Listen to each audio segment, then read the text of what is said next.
The live TV, सच सबसे आगे। नमस्कार, द लाइव टीवी आप देख रहे हैं। आपके साथ मैं हूं आदित्य कुमार। राम मंदिर का उद्घाटन हो रहा है और उस उद्घाटन में उद्धव ठाकरे को नहीं बुलाया जा रहा है।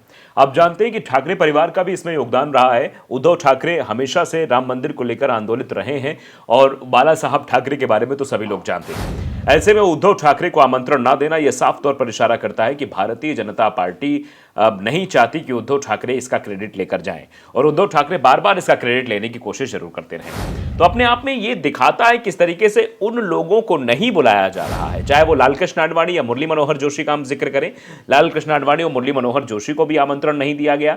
आमंत्रण बाद में प्रेशर के बाद दिया गया तो चंपत राय साहब का बयान आ गया कि स्वास्थ्य कारणों के चलते वो शायद नहीं आ पाएंगे, लेकिन जो खबर फैल रही इस वजह से हमने आमंत्रण दे दिया।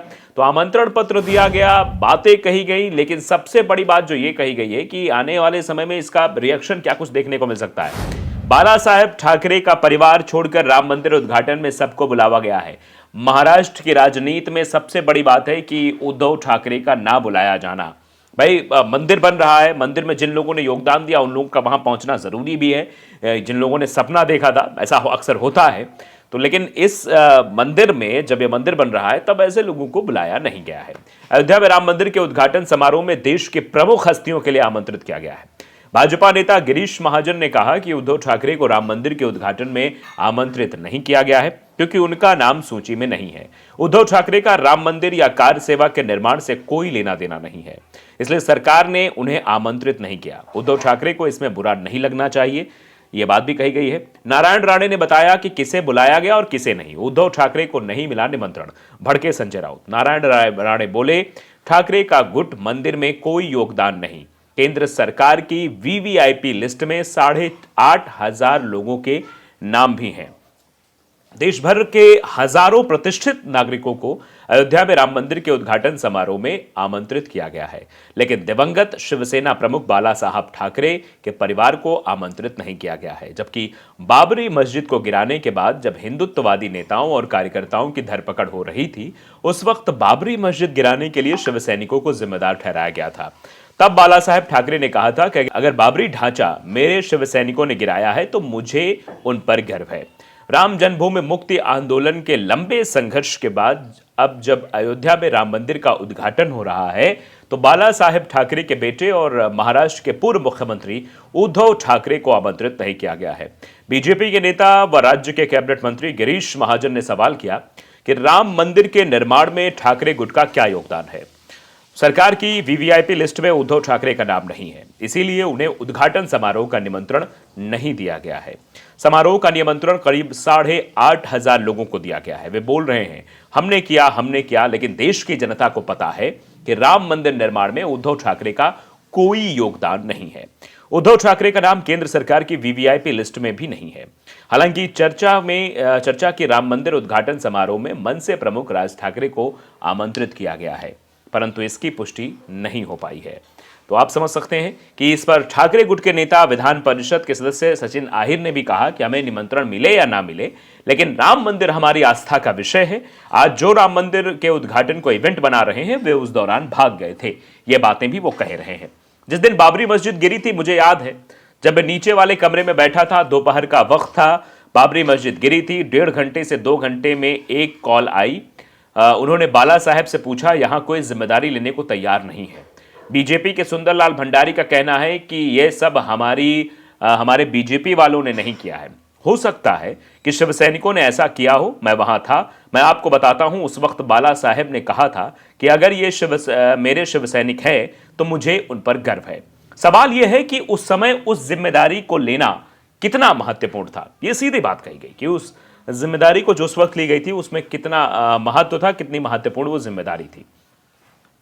बीजेपी ने इसको इवेंट बना दिया गया है, बीजेपी के द्वारा इवेंट बनाया गया, ये भी आरोप लगे हैं। सचिन आहिर ने कहा कि लालकृष्ण आडवाणी की तो याद ही नहीं रही, विश्व हिंदू परिषद का उल्लेख तक नहीं किया गया। राम मंदिर बनवाने को लेकर बाला साहेब ठाकरे का रवैया बहुत सख्त था।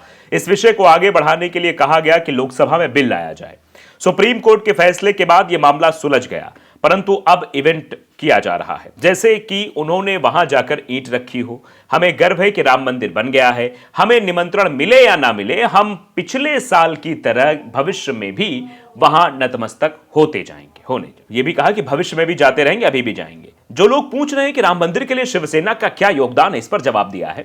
मैं उन्हें याद दिलाना चाहता हूं कि आंदोलन के समय बाबरी मस्जिद हमारे सामने टूटी थी। ये संजय राउत का कहना है, शिवसेना के गुट के नेता का, सांसद का, जो आज खुद को योद्धा समझते हैं, तो वो डरकर भाग गए थे। वहां शिवसेना के लोग डटे थे, ये भगोड़े हमसे क्या पूछेंगे योगदान। हिंदुत्व के मैदान में भगोड़े हमसे सवाल ना पूछें, ये सीधे तौर पर भारतीय जनता पार्टी को इनडायरेक्टली वे में टारगेट किया गया है। इससे पहले उद्धव ठाकरे ने राम मंदिर के मुद्दे पर ट्वीट करते हुए लिखा था, हमारे गृह मंत्री कहते हैं कि रामलला का दर्शन फ्री में करा देंगे। क्या रामलला आपकी प्रॉपर्टी है? हमारा हिंदुत्व मुंह में राम, हाथ को काम देने वाला है। हमें गुजरात की मजबूती से परेशानी नहीं है, पर क्या सिर्फ गुजरात मजबूत होगा तो ही देश मजबूत होगा? बाकी राज्य मजबूत होंगे तो देश मजबूत नहीं होगा। ठाकरे इसके बयान का जवाब केंद्रीय मंत्री नारायण राणे ने मुंबई के कार्यक्रम में जवाब में दिया। उन्होंने कहा, उद्धव पागल हो गए हैं, वे कुछ भी अनाप शनाप बोलते हैं। राम मंदिर का निर्माण किसने किया, जनता को मालूम है। सत्ता गंवाने के बाद उद्धव ठाकरे पगला गए, ये उद्धव ठाकरे के बारे में बात कही थी। तो इसी का जवाब देते हुए संजय राउत ने कहा था, किसका क्या योगदान है ये याद ना दिलाएं, सबको सब पता है कहां किसका योगदान था, कैसे क्या योगदान था। क्या उद्धव ठाकरे को प्राण प्रतिष्ठा का निमंत्रण मिला है? संजय राउत बोले, हम पहले से, ये आप देखिए एबीपी की टैगलाइन है, ये 12 जनवरी को रामलला प्राण प्रतिष्ठा समारोह का आयोजन किया जाएगा। इसमें पीएम मोदी सहित कई बड़े दिग्गज शामिल होंगे। इसमें देश भर के 4000 संतों को आमंत्रित किया गया है। शिवसेना उद्धव बाला साहब ठाकरे नेता संजय राउत ने मंगलवार 26 दिसंबर को कहा कि पार्टी प्रमुख उद्धव ठाकरे को अगले महीने राम मंदिर में प्राण प्रतिष्ठा समारोह के लिए अयोध्या जाने के लिए निमंत्रण की आवश्यकता नहीं है, क्योंकि शिवसेना का उत्तर प्रदेश के इस शहर से पुराना नाता है। राज्यसभा सदस्य संजय राउत ने कहा कि जब भारतीय जनता पार्टी बीजेपी ने 1992 में बाबरी मस्जिद गिराने के लिए शिवसेना को जिम्मेदार ठहराया था, उस समय शिवसेना संस्थापक बाल ठाकरे ने इसकी जिम्मेदारी ली थी। अयोध्या में नवनिर्मित राम मंदिर में भगवान राम की प्रतिष्ठा का समारोह अगले साल 22 जनवरी को आयोजित किया जाना है। यह पूछे जाने पर कि क्या ठाकरे को इस समारोह के लिए निमंत्रण दिया गया है, इस पर संजय राउत ने कहा, उद्धव ठाकरे को अयोध्या जाने के लिए निमंत्रण देने की आवश्यकता नहीं है। हम आपसे यानी बीजेपी पहले अयोध्या में हैं। संजय राउत ने कहा कि विश्व हिंदू परिषद के प्रमुख दिवंगत अशोक सिंघल मुंबई में ठाकरे के आवास मातोश्री में बैठकें किया करते थे और उस वक्त बीजेपी वहां थी ही नहीं। अयोध्या स्थित राम मंदिर में नए साल में 22 जनवरी को रामलला प्राण प्रतिष्ठा आयोजित की जाएगी। इसको लेकर अयोध्या में जोर शोर से तैयारी चल रही है। इस समारोह में प्रधानमंत्री नरेंद्र मोदी सहित कई दिग्गजों को बुलाया गया, जिनमें उत्तर प्रदेश के मुख्यमंत्री योगी आदित्यनाथ के अलावा कांग्रेस के राष्ट्रीय अध्यक्ष मल्लिकार्जुन खड़गे, सोनिया गांधी, लोकसभा में नेता प्रतिपक्ष अधीर रंजन चौधरी सहित विपक्ष के कई बड़े नेताओं को आमंत्रण दिया गया है।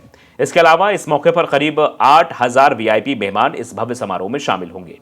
इसमें 4000 संतों को भी आमंत्रित किया गया है। इसके लिए अयोध्या में सुरक्षा के कड़े इंतजाम भी किए जा रहे हैं। तो फिलहाल सवाल यह है कि आखिरकार उन लोगों को क्यों दूर रखा जा रहा है जिन्होंने भी इस मंदिर पर अपना योगदान दिया, इस मंदिर को बनाने के लिए योगदान दिया है। क्या भारतीय जनता पार्टी ने इवेंट बना दिया है, यह भी सवाल है। द लाइव टीवी को अगर आपने सब्सक्राइब नहीं किया, जरूर करिए, बेल आइकन दबाइए ताकि सच खबर आप तक पहुंचती रहे। नमस्कार। द लाइव टीवी, सच सबसे आगे।